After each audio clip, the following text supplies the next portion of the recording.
Good afternoon, and welcome to Mayor Bowser's Fair Shot Senior Budget Engagement Forum. My name is Tomas Talamonte, and I'm Deputy Chief of Staff to Mayor Bowser. We want to thank you for joining us for today's forum, and I want to go over a few housekeeping items before we hear from the Mayor. Again, if you're joining us by phone, you'll be able to ask questions directly of the Mayor, share your budget priorities with her and her administration shortly. So you can press 0 when you're ready to ask a question. You'll be entered into our question queue, and we're excited to get to as many questions from our seniors as possible when we get to that portion of the program.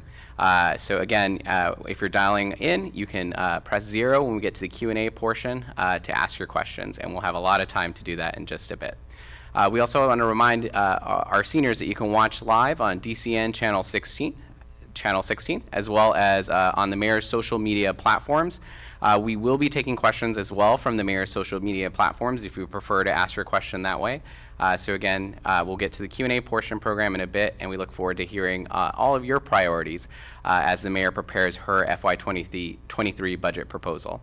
I also want to remind all of our seniors joining us online and on today's forum that you can visit budget.dc.gov at any time to see the materials that we'll review today, as well as share your budget priorities. We also have a hotline that's on the website where you can call in and leave a voicemail of your budget priorities, and that'll all be available at budget.dc.gov. So without further ado, I'd like to introduce Mayor Muriel Bowser.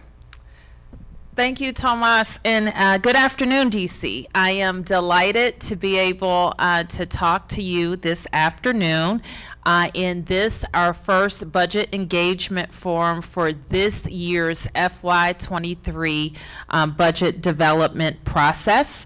I first want to say thank you. Thank you for all of your questions, your challenges, your ideas that you have forwarded to us. And also thank you for doing all of the things that we've asked in this last 2 years to make sure that we can crush the virus in DC and get back to a normal way of life in our city. We will be having a second of these budget engagement forums. I just want to remind you to tell your friends and family on Wednesday, February the 16th at 6 p.m. And before we get into the details of our budget formulation process, I also want to do a public service announcement of sorts. And that is to give you a reminder to get your booster shot. You have done exceptionally well in getting vaccinated, your first shot and your second shot, which has allowed us to keep people healthy and well in DC and to fight the coronavirus. I was reminded, however, by Dr. Nesbitt of how critical the booster shot is for all DC residents who are eligible, and especially for our seniors and anybody with vulnerable health conditions. So I want to encourage you to get that booster and to talk to the people in your lives, including the parents of our littlest ones, 5 to 11 years old, and soon to be below 5-year-olds, about the importance of vaccination. Last week, the CDC released a number, and that was that unvaccinated people are 97 times more likely to die of COVID than those who have been fully vaccinated and boosted. And that's a staggering statistic. Just this weekend, we reported that we lost 11 DC residents to COVID-19. And I've got to believe that most of those deaths were preventable. And so we just want you to stay focused and get your booster. It's easy to find a way to get your booster in DC, and you can go to coronavirus.dc.gov to find that information. I am also very proud of the work that our team has done in our recovery. We've spent the last 2 years talking about how we're going to fight this virus, provide relief, and we have been able to invest, along with the Biden administration and the American Rescue Plan, quite a lot of resources into that recovery. And one of the most critical parts of that recovery is getting our kids back to school and getting our kids back on track. I am very proud that we were the first in the region to have our children experience in-person learning in school buildings last year around this time, and even more delighted that at the start of this school year, our children had access to in-person learning 5 days a week in every DC public school and charter school. And so that is the result of a lot of investment in planning, including making our buildings safer and a gold standard, I call it, anywhere in the nation in testing, and testing in our buildings. And also our vaccination requirements for all of our school personnel. And so I know that you work with the children in your lives to make sure that they're in school and that they're ready to learn. And we're fighting very hard for school resources to make sure that we're catching them up, not only academically, but socially and emotionally from the time that they lost being in school. And you know the time of year that we are in. I told you when I first became mayor back in 2015 that I was going to upend the engagement process as it relates to how we prepare the budget. When I was on the council, what I watched mayors do was do all the budget preparation work, finish it, submit it to the council, and then let the public engagement begin. In the 7 years that I've been privileged to be your mayor, we have done it the opposite way. Our agency directors begin certainly in the fall putting together plans and making recommendations to me. And I come out before we finish our calculations in the final balanced budget that we will submit to the council, in having a series of budget engagement forums.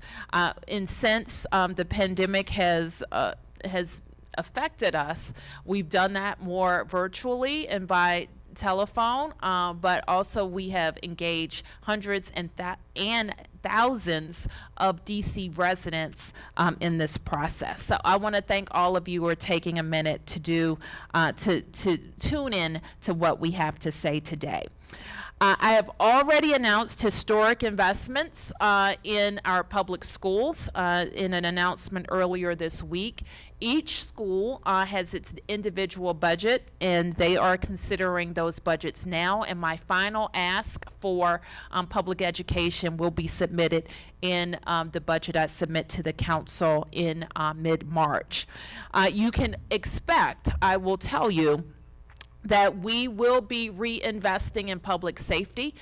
We have had a couple of years of decreased investment, but we will ensure that MPD has all the resources that it needs to be fully staffed and back on a trajectory to get to 4,000 officers. You can also expect that we will continue to invest in making DC a great place for people to grow older. And already we know that we have made critical investments in fresh food. We have made critical investments in transportation, and we have made critical investments in housing. But we look forward to hearing your thoughts on all the ways that we can make your life better right here in Washington, D.C. You're going to hear from members of my team, the city administrator for the district, Kevin Donahue, our budget director, Jenny Reed, the director of the Department of Aging and Community Living, Laura Newland, the director of D.C. Parks and Recreation, Delano Hunter, and my deputy chief of staff, Tomas Talamonte. So with that, I want to turn for additional brief remarks from our team so that we can leave a lot of time to answer your questions. Kevin? Mayor Jenny Reed, first of all, good morning. My name is Kevin Donahue. I'm the city administrator, and Jenny Reed, the budget director, and I will spend a few minutes talking about the process of how we formulate the budget, and then I will go into some of the numbers about what those investments are for this fiscal year to get you thinking about how we should allocate resources next fiscal year. Director Reed? Thank you, City Administrator, and good morning, good afternoon, everyone. My name is Jenny Reed, and I'm the Mayor's Director of the Office of Budget and Performance Management. And we are very excited to connect with you today on this important process and begin hearing about your priorities for the Mayor's fiscal year 23 budget.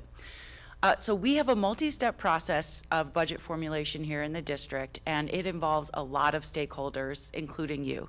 It all gets started in the late fall and winter when agencies prepare their budget submissions for the coming year. They then work with my team, and we begin reviewing them, asking them lots of questions, and hearing more about their thoughts on priorities. Next, a really important step in the process is talking to you, the residents who actually use the program, services, and facilities that we fund through the budget. The budget engagement forums really help us hear more about what you see as the city's most important priorities.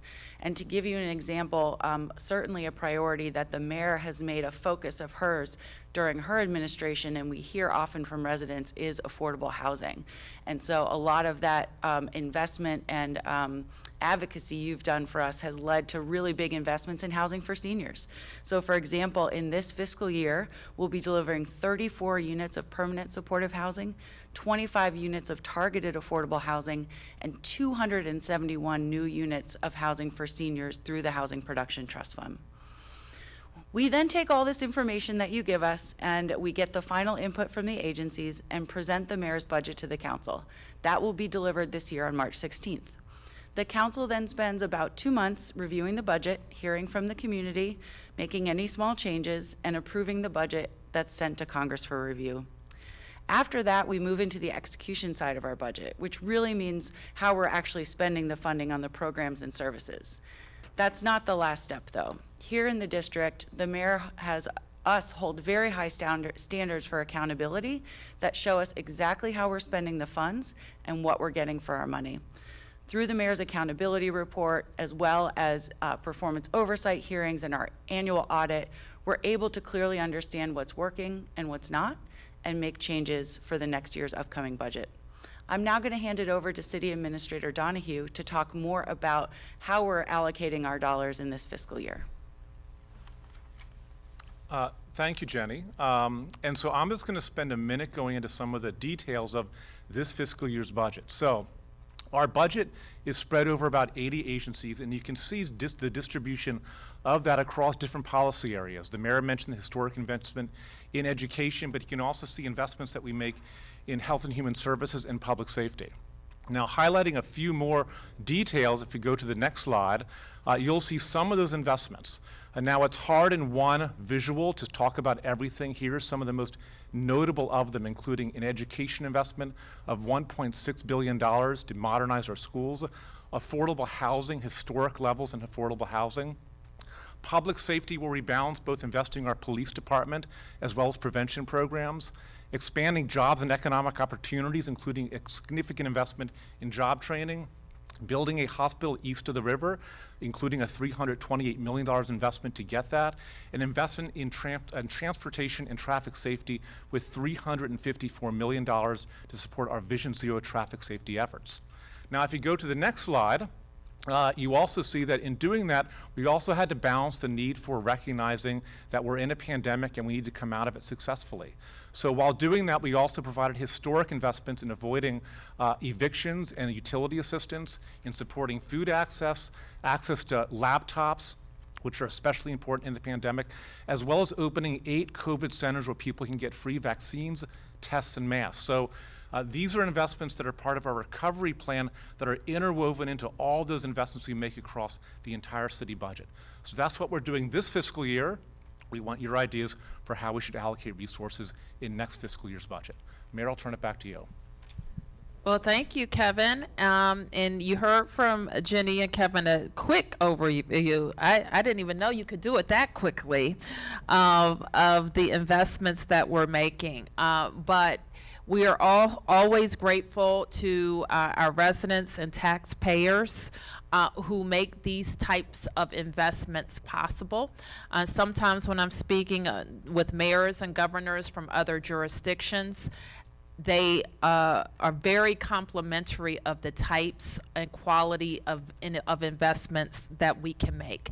And we are grateful to all of our residents for allowing us to do this type of transformative work.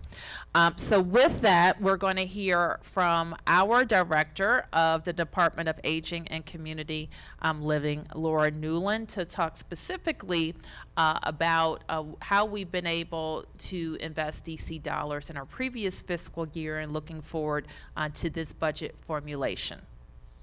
Thank you so much, Mayor. My name is Laura Newland, and I am the Director of the Department of Aging and Community Living.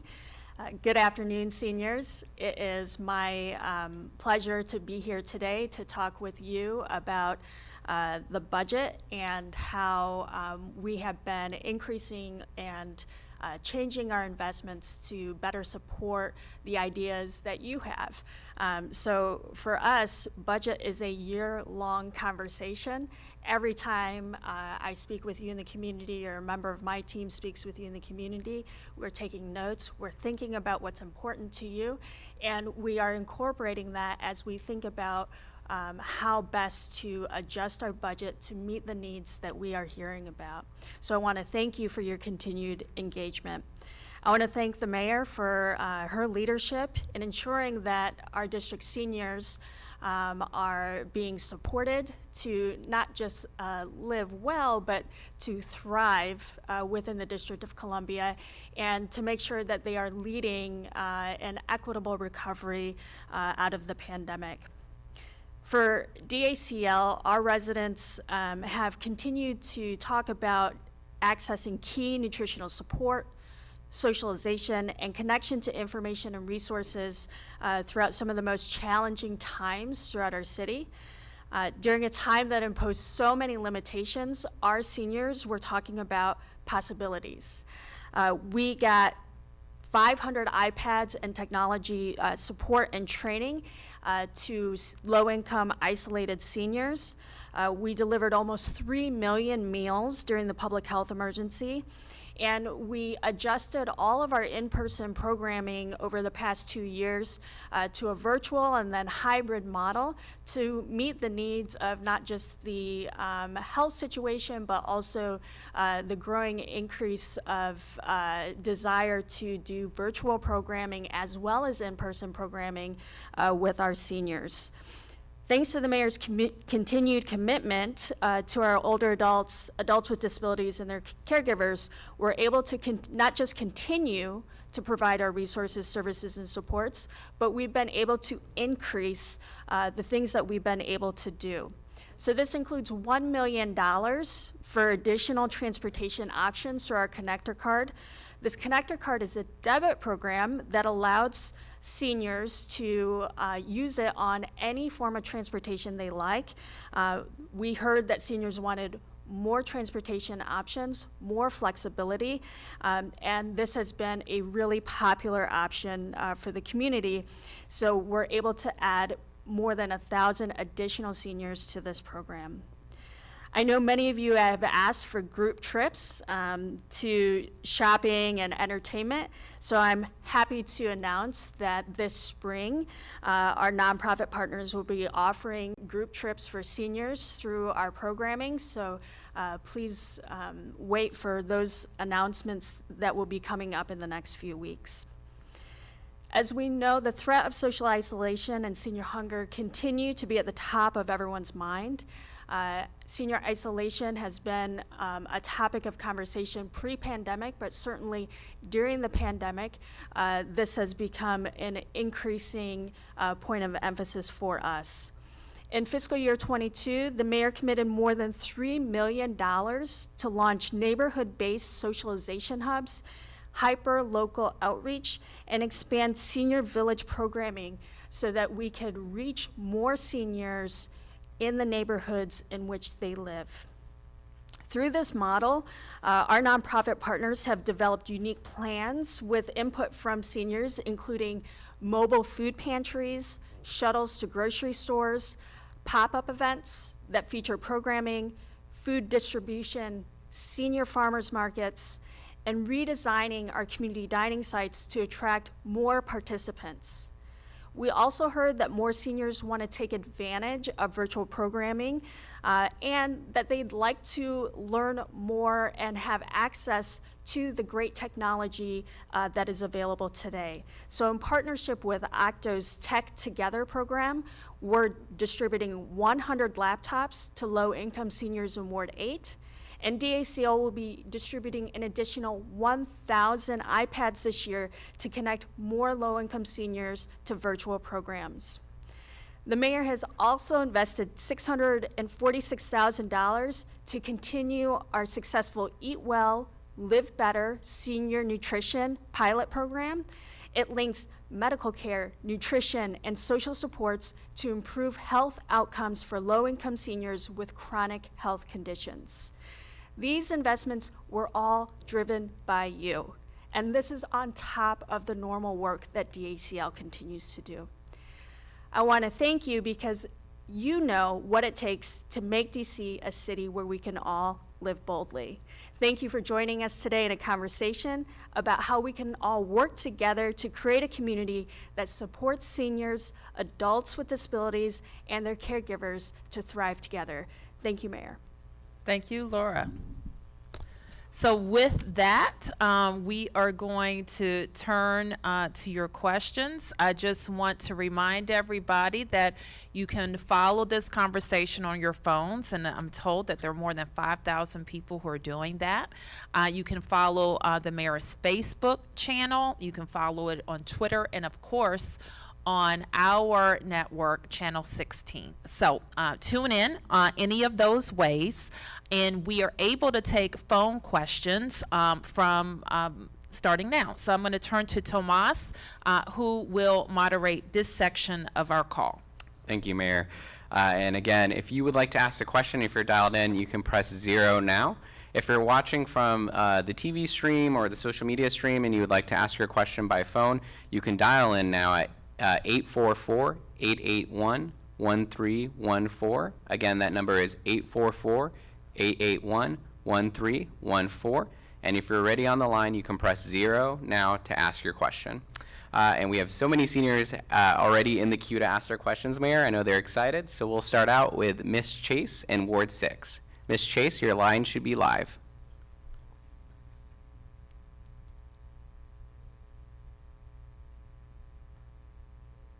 Go ahead, Ms. Chase, your line is unmuted.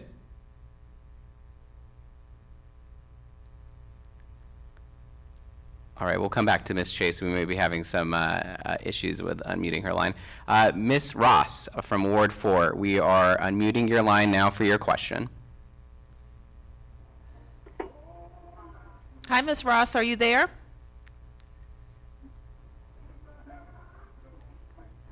Ms. Ross, we can hear you. We heard your phone unmute. You're live now.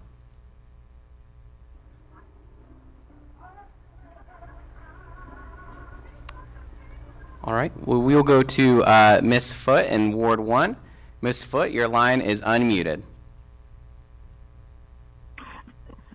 Thank you for this opportunity to ask a question. The budget of the Transport DC program, the alternative transportation for disabled persons, including many adults, seniors, was cut 30% in the FY22 budget. There really aren't equivalent alternatives for the Transport DC service, which is a stellar program of the Department of For-Hire Vehicles. And it's a program that the mayor's sister, late sister, used along with her dog. I urge you to restore the budget to the FY21 level, back to its original level, so that more people, including those who don't speak English, and many who don't know about the Transport DC program can participate. Thank you.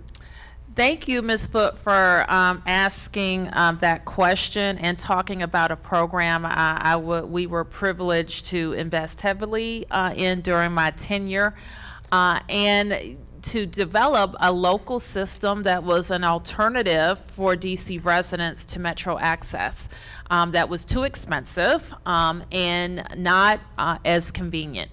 So we're proud of the work that we've done in Transport DC. But also cognizant of how to make it a sustainable program. And so we did make some adjustments last year to make sure that more people would have access and the benefits of Transport DC. So I'm going to ask Kevin and Jenny to offer some specifics. And certainly take your note as we formulate this budget to look at our usage and how the tweaks we made last year are working. Well, thank you for the advocacy around the issue. This venue is meant to highlight things you want us to look at. A little context for the program: it is an outstanding program. It's also a program that saw increases in costs that went beyond what we had budgeted for. So we made modifications. The largest one was recognizing that there was about 10% of users who were representing a large portion of the rides, and so we put a limit on the number of rides that individuals could take. Now, this did affect those users. It was meant and intended to try to have a program that is outstanding and could be sustained long-term when we looked at the year-to-year budget growth of it. But it's something we'll look at for this budget, and we appreciate your advocacy on the issue about the program and how the program was structured in prior fiscal years. Great. We'll go to our next question. We have Miss Mathis in Ward 7. Miss Mathis, your line is unmuted. We'll do the next one. Yeah, Mayor, we also, again, as we reminded seniors, they can ask their questions on social media. So as we get more seniors into the queue for their questions, we did get a question from Miss McCall online. She's wanting to know if you will, she wants to see more investments in public safety, and if you're planning to do greater investments in policing and law enforcement this year. Well, thank you, Ms. McCall, for that question. And I alluded to public safety investments in my introductory comments. But some will remember when I became a mayor, we were facing a retirement bubble. Like, we spent months and years talking about how we would overcome the retirement bubble. And what's meant by that is that there were a few years where the number of Metropolitan Police Department officers who were eligible to retire significantly outpaced the number of officers that we could hire in that year. So over several years, we were looking at depleting some of our officers. So we worked very hard to have programs in place, including competitive pay and training and housing incentives, to make sure that we were recruiting fantastic officers and retaining our officers during that retirement bubble. And there's been, over the last couple of years, after we had a program to get over the retirement bubble and get to 4,000 officers, where we unexpectedly were not able to hire as much because of a reduced budget. So where that's left us is at a level of police officers that is untenable for a city of our size and a level of activity that we have in a normal time, and certainly in a time where we're seeing spikes in gun violence, increased crimes committed by our juveniles, and when our economy has still been upended by the pandemic. So we have a lot of public safety work to do. The American Rescue Plan allowed us to make some very significant investments in alternatives to policing that have been advocated by a lot of people who have been concerned about investments in police. And so we were able to do that, and those programs are getting up and running. I also last year made an emergency request to the council to allow me to hire mid-year. And we were able to get some of that request funded. So we have been very significantly focused on hiring at MPD. I say all that to say that's some background information to demonstrate that I've charged my team with putting us back on that path to 4,000 officers. So we've lost some ground, but we continue to work in getting there. My job as your mayor is also always going to be to tell you what we need. The chief told me last week that we were hovering around 3,500 officers. And anything below 3,700 officers begins to impact our ability to get to scenes and to stop crime, but more importantly, to prevent crime. And so what you can expect with this budget is a very thoughtful consideration of how we get there. And I'm going to tell you what we need, and we're going to share that information, of course, with our friends on the council and make sure that we get what we need for the Metropolitan Police Department. Thank you, Mayor. I want to remind seniors again, if you'd like to ask a question, press 0 and you'll be entered into the question queue. Once you're entered in the queue, please hang on the line. Do not hang up because we will get to your questions, so we want to remind you about that. And we're going to go back to Ms. Mathis in Ward 7. Ms. Mathis, your line is unmuted. Hello. Thank you for this opportunity to be able to speak to the mayor today. I have a quick question about the Safe at Home program, the security cameras that the seniors were given, I think last year or the year before. And my question is, will those cameras be reinstated in your budget as of 2023? Because the cameras that I got, they're not working right now. And I was told that the camera program has been terminated, and if I wanted to get another camera to fit the console that I was given from the government, I would have to pay like $800 for that extra camera. Plus, it has no guarantee or warranty in it.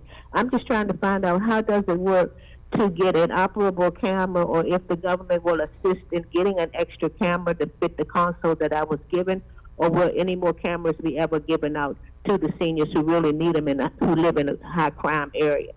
Well, thank you, Ms. Mathis, for that question. And we're going to fix whatever problem you're having. With how we assisted you to get a camera, we want the contractor, whomever, to stand behind the work that they did. And we're going to work with you to make that right. You talked about 2 programs that we initiated that we're very proud of, that have made it better for seniors to age in place in Washington, D.C. And the first one is Safe at Home. I'm going to ask Laura to talk about that experience because she has stood it up and shepherded it through. It's one of my babies. I love that program. And what it's aimed to do, you probably, if you've been in a meeting with me, you've heard me ask this question, and I'll pose it again. What is the best housing for seniors in Washington, D.C.? And the answer to that question is the housing that you have.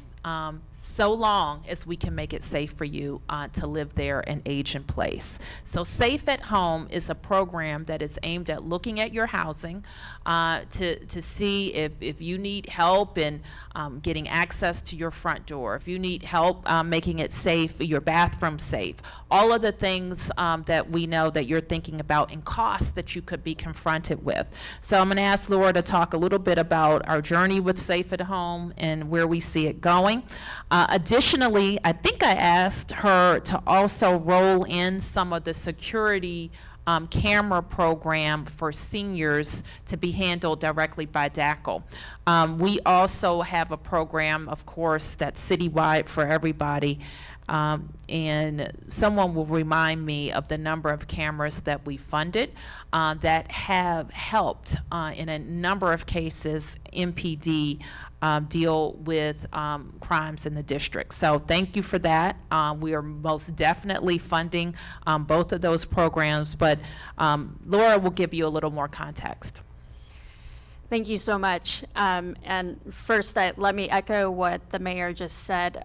We will certainly assist you, and so we're going to get your contact information, have someone give you a call to figure out what exactly you need and the support that you need.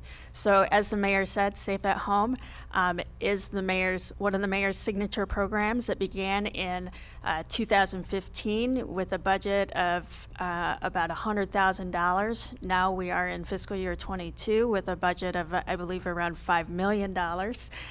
So every year this program has grown and we've served more and more people.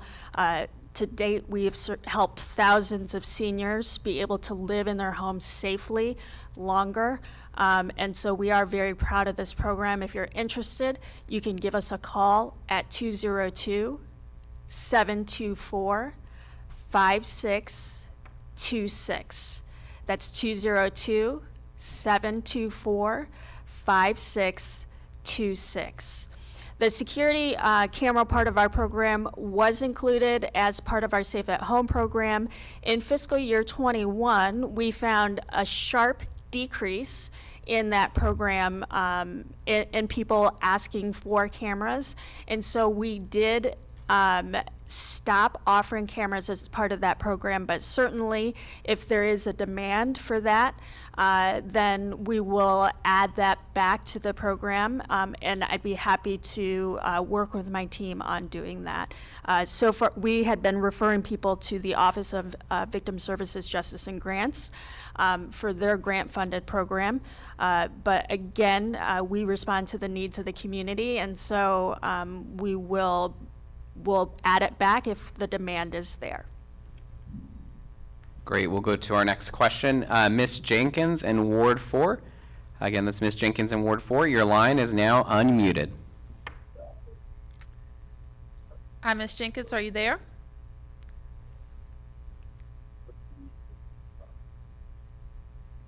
All right, we'll go to our next question. We're going to go to Ms. Jones in Ward 4. Ms. Jones, your line is unmuted. And make sure if you've muted your line, you don't need to do that. We'll unmute you. But if Ms. Jones in Ward 4, we're going to go to you next. You're unmuted. Ms. Jones? Hello. Thank you for taking my question. It's about the food program that you all have for seniors.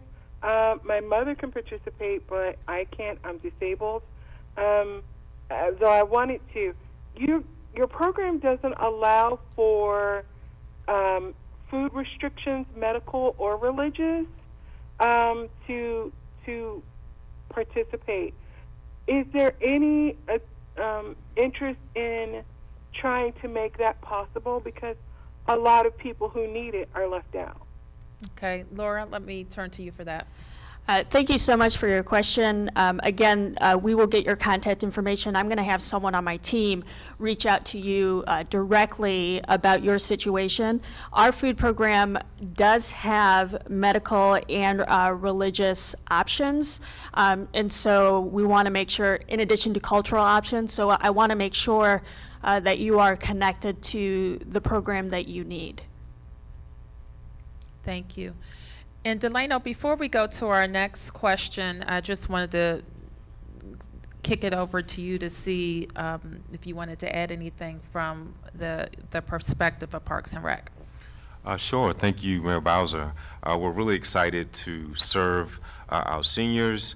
During the pandemic, we were proud to host senior-specific vaccination clinics to deliver meals and also to forge partnerships with organizations that prepared fresh meals for seniors at our sites. So I was really excited about that. This year, we're poised to relaunch our Senior Olympics this September, which I'm really proud of, but also we've gained traction with some of our in-person programming. We're about 65 to 70% to where we were pre-pandemic with very popular classes like our senior water aerobics. And we're really proud of some of the capital investments. Because of your leadership, Mayor Bowser, we are on a cusp of demolishing the old Therapeutic Recreation Center in Ward 7. With that $40 million investment, we will restore it to its world-renowned reputation that it had back in the 1970s, with a world-class facility to serve both our seniors and those with disabilities. So those are just a few things that are happening from the senior sphere at Parks and Recreation. Okay, thank you. All right, thank you, Mayor. We're going to go to our next question. And it looks like we have Ms. Chase back in Ward 6. Ms. Chase, your line is unmuted. Good afternoon. This is Trinette Chase, Miss Senior DC 2019, a member of the Cameo Club. Also, I'm president of Soul Seniors, offering unconditional love. And I would love to share with the mayor. I think Mayor Muriel Bowser and Laurel knows me from the Arthur Caper community. But we have an organization that's been on a journey for like 5 years dealing with the trauma of gun violence in our community. We would love to share this organization with the mayor. And my journey has been so heartwarming and precious to lead a group of people that are healing from trauma. And we would love to share this. We just, in August, graduated our first group of seniors to become life coaches that we hope to spread out from all the wards in the community, in our community, so we can heal our families and heal our young people and heal the babies. So if any information, can I leave my information for you to get in touch with us?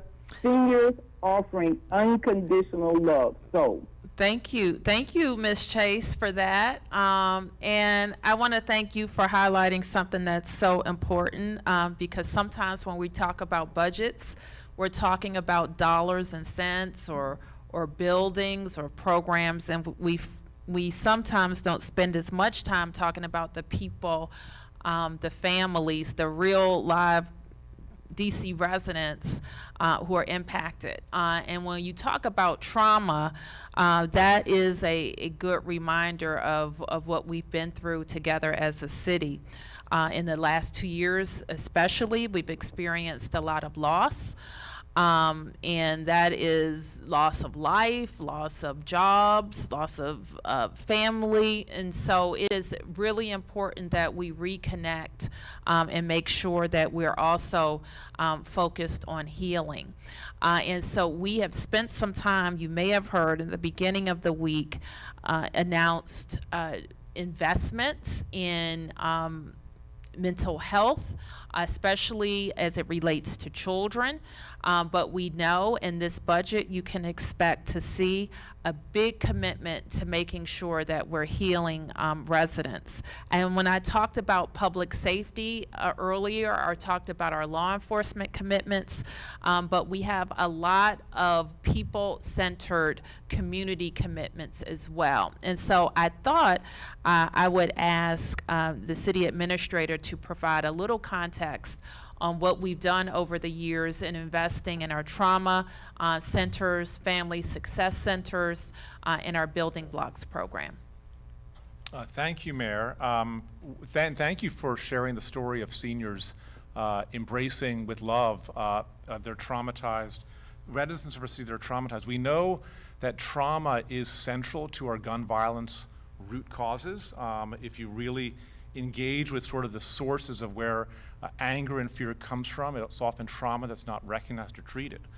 For a number of years, often through the Office of Victim Services and Justice Grants, we provided grants that train people to provide this service and also provide grants to organizations that carry out the service.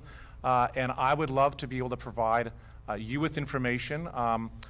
From the Office of Victim Services and Justice Grants, we've also seen community-based resources that we've invested in sprout up, such as our Family Success Centers, which is also meant to be a hub for services related to trauma and the treatment of individuals who need help. So If we're able to get your information, I will make sure that the right agencies are connected with you, and also make you aware of grant opportunities to be able to sustain and build what sounds like a really exciting and helpful program and community there at Arthur Caper. Since we are talking about public safety, since you created the security camera rebate program, we have funded 23,835 cameras just through the end of fiscal year 2021, and we are funding more still.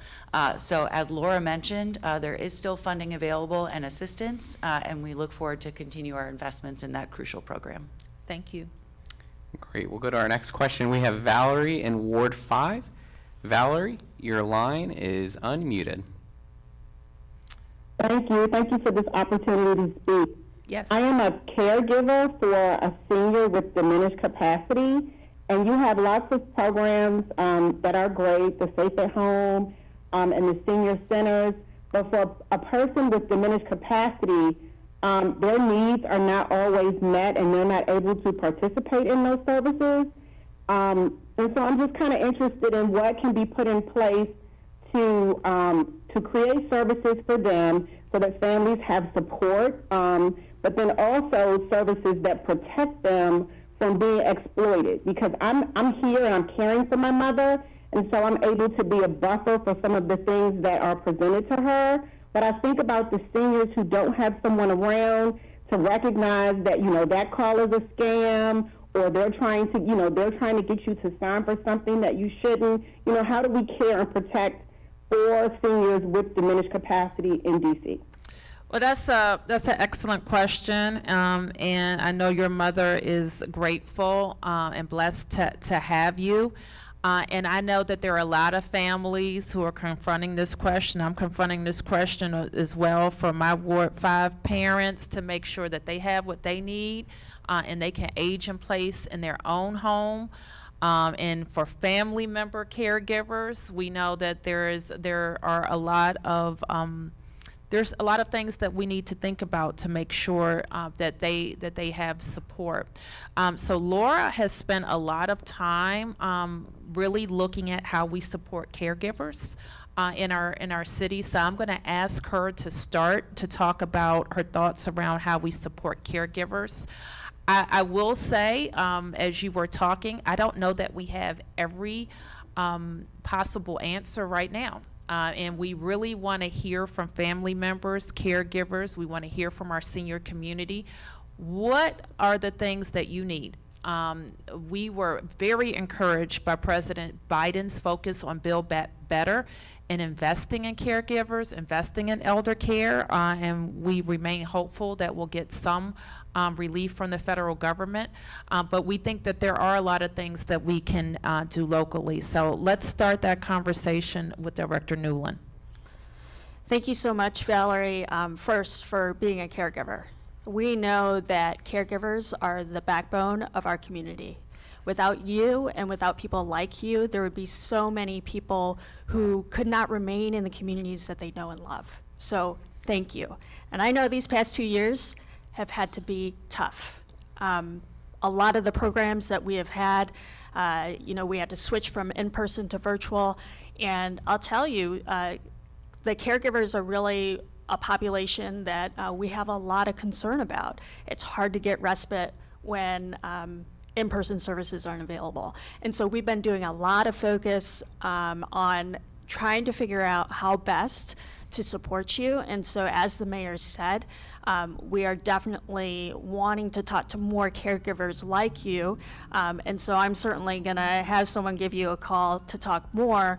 But we, last year, actually centralized our caregiving services. So we have one entity providing citywide caregiver support services. That ranges from respite, which could be a few hours of in-home care, or it could be a reimbursement of care for unpaid caregivers so that they could just take a break or do whatever they need to do. It includes support groups and the reimbursement of caregiving supplies. So there are a lot of supports that might be available. Now, you're caregiving for somebody with diminished capacity, and I agree with you. This is a very unique population that we're talking about. We have 3 adult day centers that DACL supports throughout the city, and so certainly I would like to connect you, if you're not already, with one of those. Our adult day centers focus on people with diminished capacity and with Alzheimer's and other related dementias, and provides daily programming for them.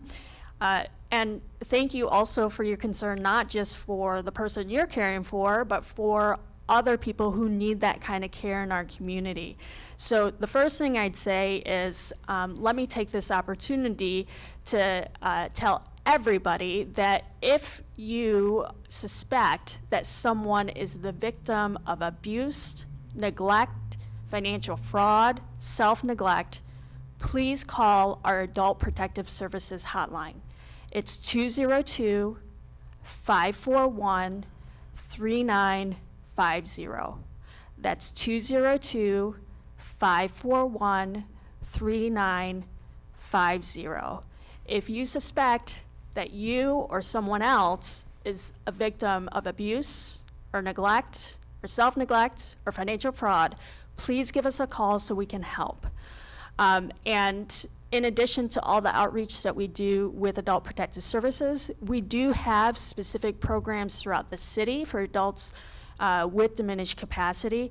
And so obviously we need to do a better job of advertising that, and I'll work with my communications team for communications specifically targeted for caregivers like you. And thank you for giving me the opportunity to address this really important issue. All right, we will go to our next question. Hillary in Ward 2, your line is unmuted. Hillary in Ward 2, your line is unmuted. All right, we'll go to our next question.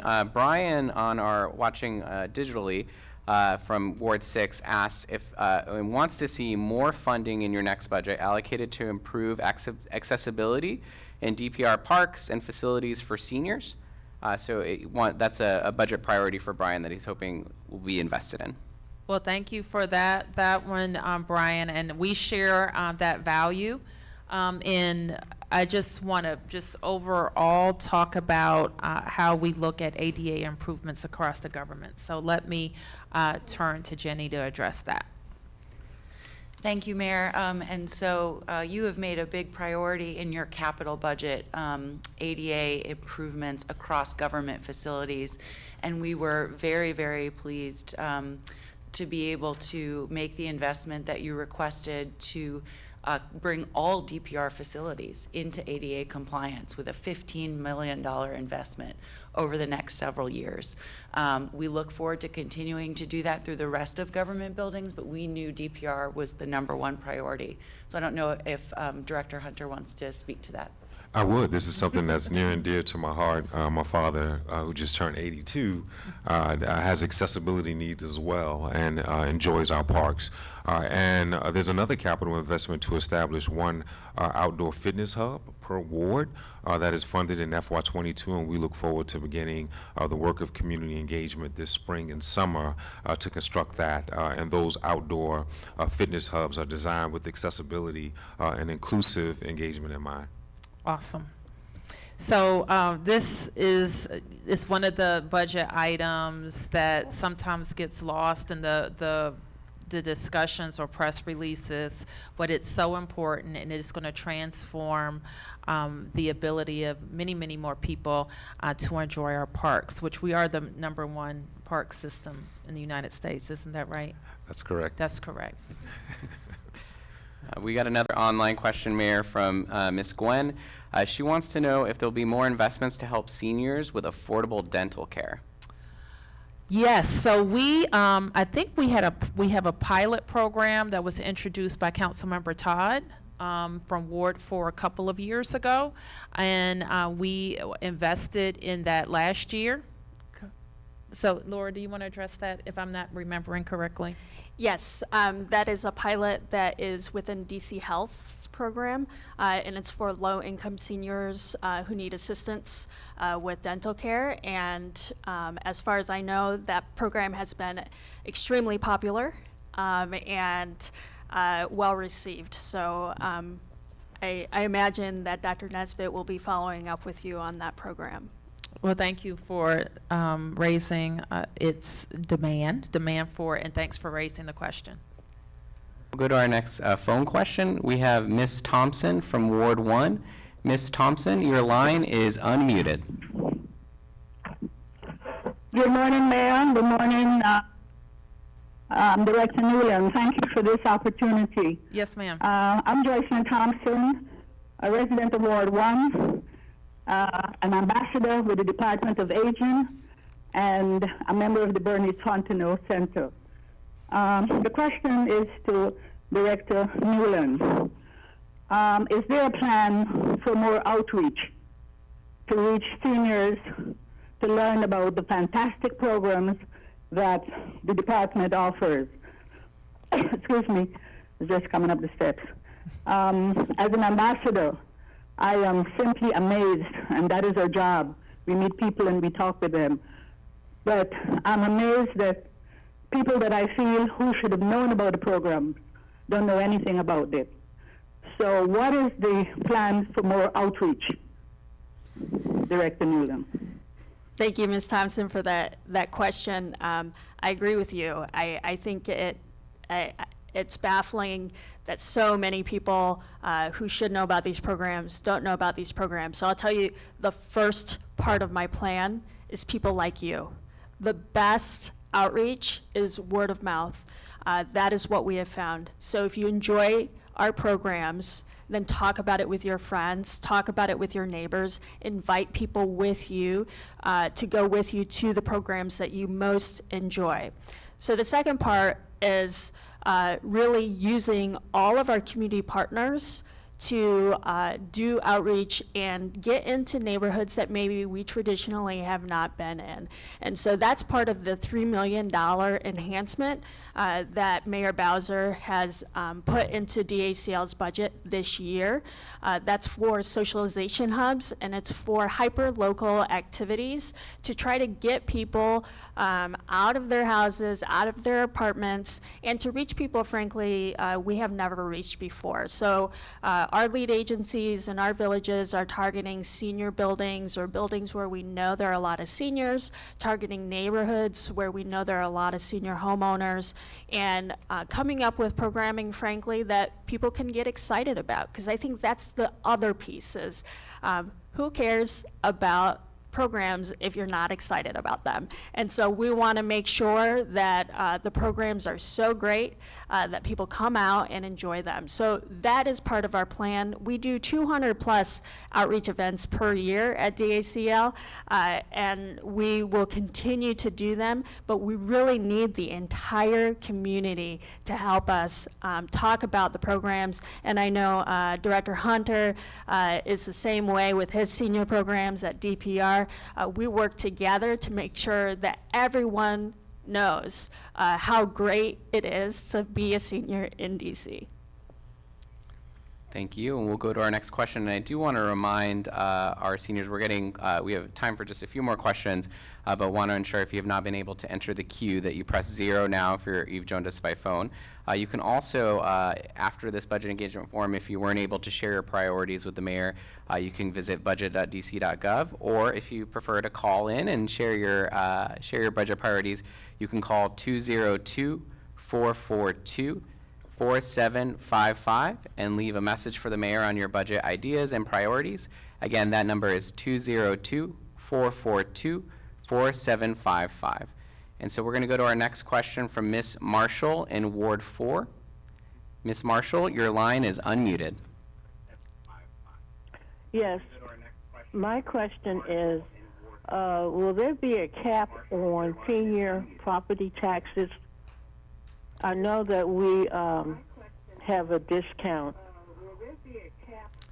on property taxes. Yes, ma'am. So there is an existing cap. Are you asking if it will be greater?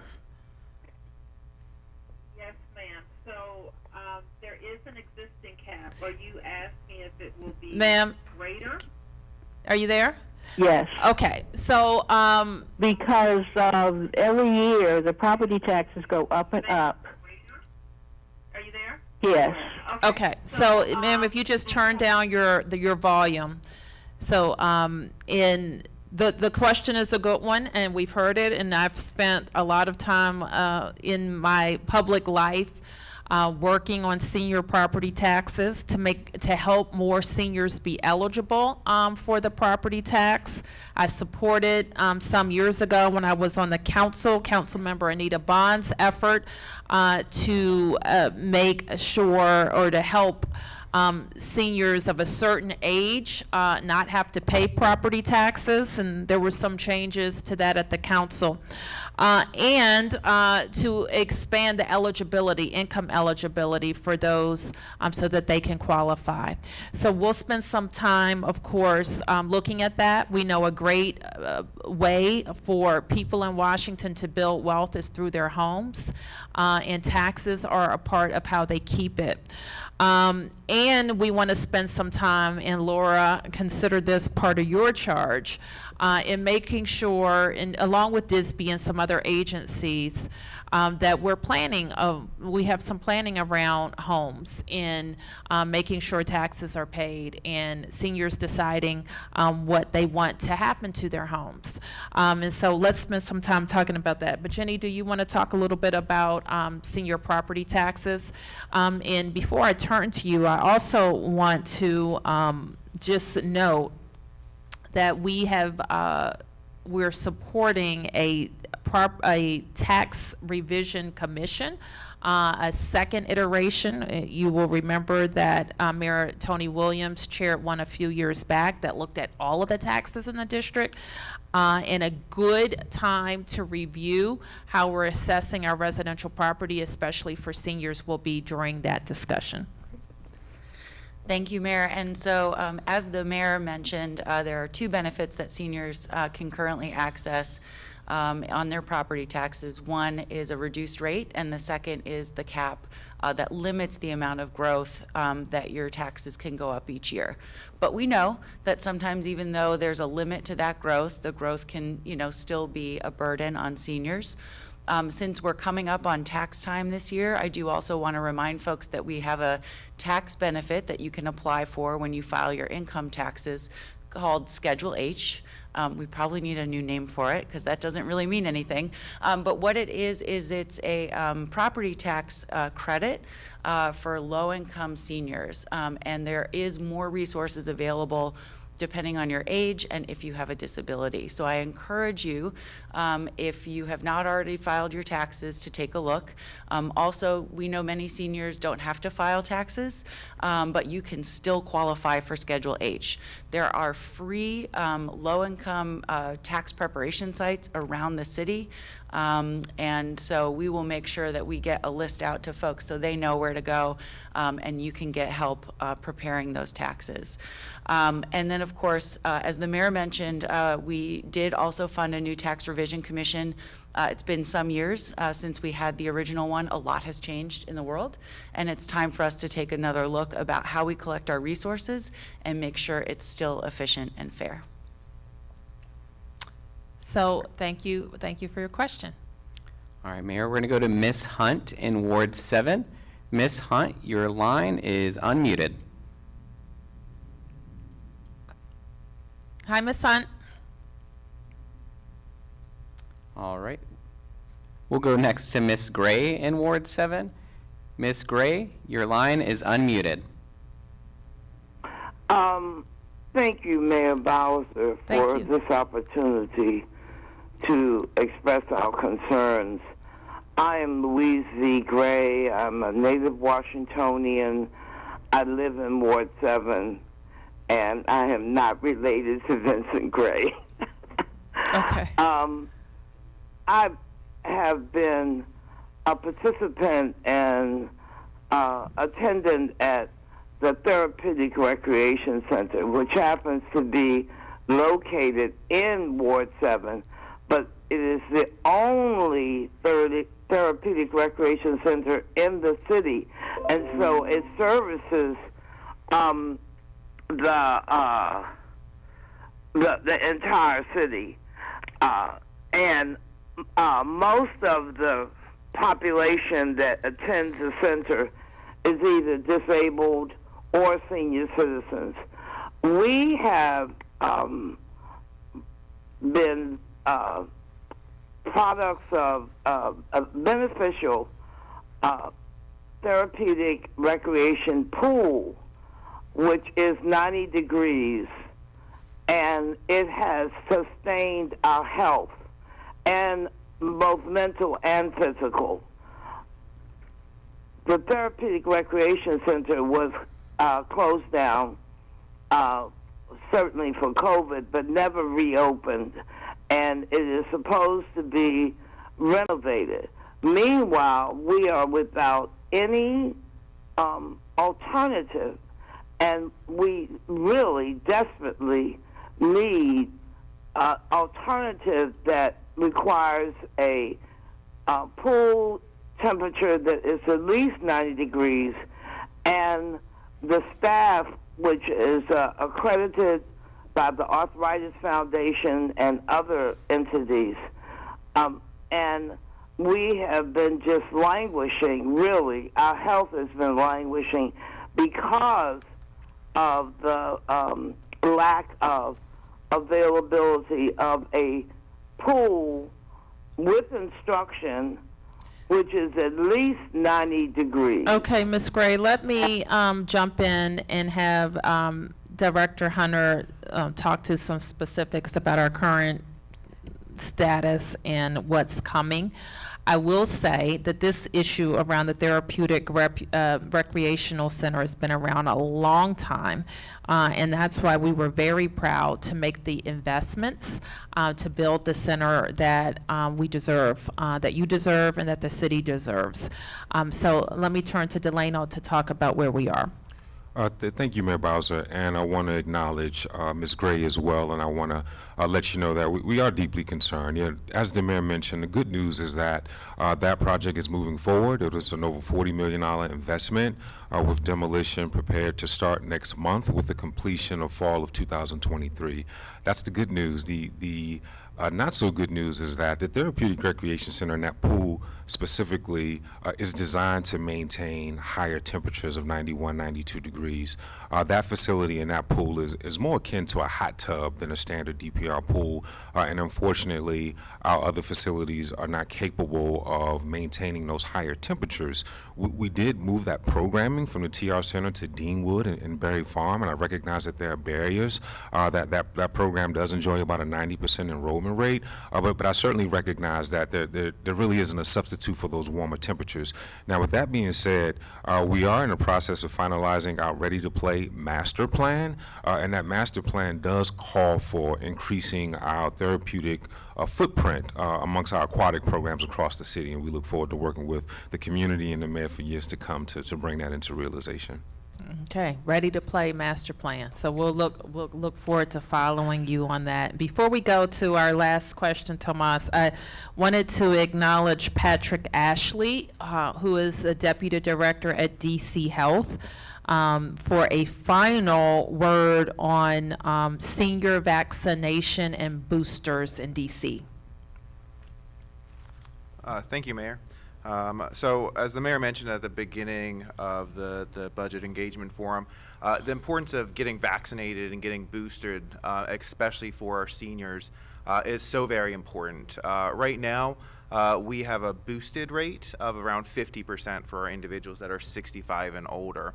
And the data shows that the way to protect yourself from ending up in the hospital or dying is to get a booster. And so just a reminder, we have 8 COVID centers located around the city for you to be able to walk in and get a booster, to get high quality mask, to get rapid tests, to get PCR tests as well. But also want to remind everyone, we have home appointments available for individuals to get a booster as well. And so if you call 1-855-363-0333. You can get an appointment in your home. You don't even have to leave, and you can get that booster appointment. We have appointments available as soon as tomorrow, so give us a call. We want to keep you out of the hospital. We want to keep you well and healthy, and so please make sure you're getting your booster. Thank you, Patrick. So you can get a booster at home at any of our 8 COVID centers around the city, and 50% is not the number where we need to be. We need to be just like for the first 2 shots. I think we're over 90% in DC seniors, so let's get there with boosters as well. Listen, you've done everything that we've asked, so we appreciate that, except getting boosted. So let's get to 90% or better. Thank you, Mayor. We'll go Thank to you. our last question from Millicent Toy in Ward 4. Millicent, your line is unmuted. Okay, good afternoon to everyone, and especially to Mayor Bowser. My name is Millicent Toye, T-O-Y-E. I just wanted for the record to be correct. Yes, ma'am. I wanted to know about how the D.C. residents that applied for positions in the D.C. government, and, it's been an ongoing that they've been overlooked. And I would just like for, you to maybe if what the residents can look forward to as to getting jobs within the D.C. government, and when you find out there's always someone outside the D.C. area that doesn't even live in the D.C. that gets a lot of these jobs, and residents still being overlooked. So that is a great concern because, as we live here, when our families apply for positions and they meet the qualifications, and that's just been a great concern. Well, thank you, Ms. Toye. I don't know that I can completely agree with you, so let me tell you all of our efforts to hire amazing people to serve DC residents. And I hope that you are aware and your family members are aware of a preference system that exists for DC residents, so that they are awarded preference points when they apply, which puts them ahead of anybody outside of DC who is applying. So let me be clear about that.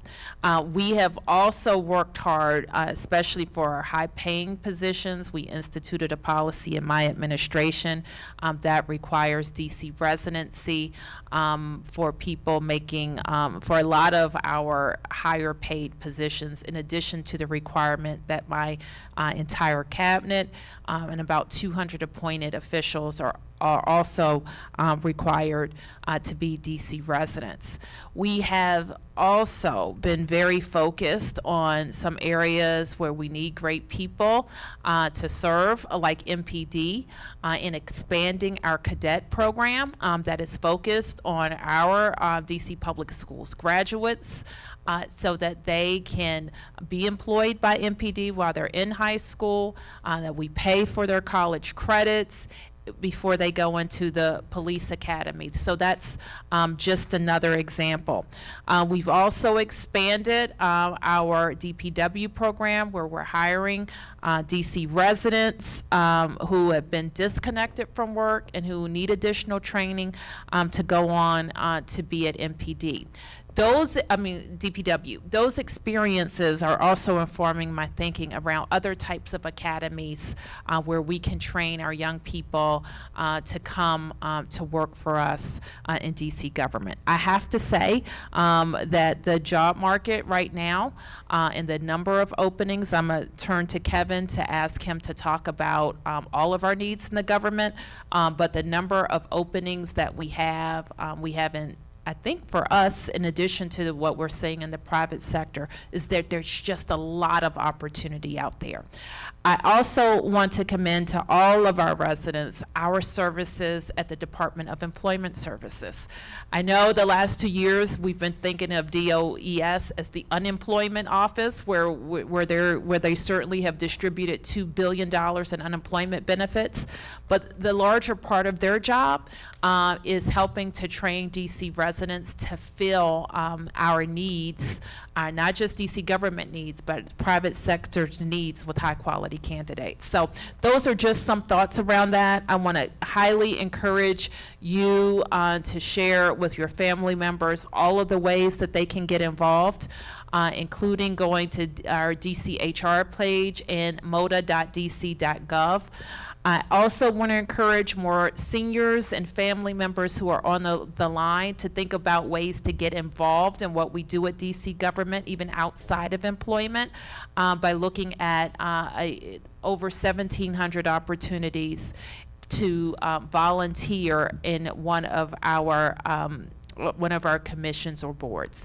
So Kevin, if you could talk about kind of where we are in DC government hiring, what we're looking for, and things people should look for. Thank you for the question, and thank you, Mayor. So I'll be really direct. Please apply. DC has never had more job openings in DC government than we do now, and that's not an exaggeration. There's two reasons for that. One is that we've expanded the programs. All the things we've talked about for the past hour all involve adding people to be able to support and serve those programs. And second, nationally, we've seen just great movement of people leaving jobs for new careers, which is not unique to DC. It's happening all over the country. So the result of those two factors is that we have a lot of job openings. We do have waits for DC residents. And over the past 7 years, the mayor has expanded programs that are exclusively set aside only for DC residents. She mentioned police, DPW. We also have a well-established fire cadet program that's only DC residents. And our 311 and 911 system now has people coming in that have to be DC residents. And that's just a few of them. But much more broadly, particularly in human services and healthcare, we've seen the greatest amount of growth. There are positions open now that cover every manner of background, job qualification, and educational background. The last thing that I'll highlight is in this year's budget, the mayor also funded what the chancellor calls Reimagining High School, which will open up advanced training centers for high growth fields in DC government, but much more broadly in private industry, particularly around healthcare, cybersecurity, areas where we know that pay well, have a DC base, and will be needing workers. So we'll be graduating people and training people that can enter into those fields that are DC residents. So please apply. There's never been more opportunity, and it covers as wide a range of skills and backgrounds as we have in our labor force. And thank you for raising the issue. And thank you. That's a good one. We need great people to come work for us to serve the best residents in the world. So thank you, DC seniors. I want to give a big thank you. Oh, I did. Okay, thank you. Go ahead. Thank you. Now, I wanted to make a personal appeal. Each summer at the Department of Parks and Recreation, we hire nearly 600 seasonal employees, and there may be some seniors that are retirees, that are on fixed income, that are looking for flexible employment. And we encourage you to take a look at the Department of Parks and Recreation. Our seasonal positions will be posted in early March on our website, or you can give us a call at 202-673-7647. And again, we'll have nearly 500 positions, and we have historically had pretty good senior participation amongst our seasonal employees, including lifeguards, camp counselors, to support our food and nutrition program. So this year we're open for business, and we'd love to have you apply. All right. I feel a citywide job fair of massive proportions coming on, Kevin. Don't you? Mm-hmm. I feel it. It's going to be great. We're going to hire some great people to come work for us, so stay tuned. Thank you, everybody.